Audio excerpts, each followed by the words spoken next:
How to check HP laptop model. Method 1. First, go to the search bar on your laptop. Now type System Information.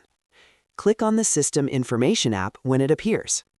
Once it opens, you will see a list of details about your laptop. Here, find the option called System Model. The name shown next to System Model is your exact laptop model number. Method 2. Now go to the search bar again and type Command Prompt. Click on Command Prompt and open it. Then type the following command: WMIC CS product get name. Press Enter. Your laptop model number will appear instantly on the screen. This is the model you can use to download drivers, check specifications, or get support. And that's it. Very simple and easy. If you found this video helpful, don't forget to like the video, subscribe, and press the bell icon for more quick tech tutorials. Thanks for watching.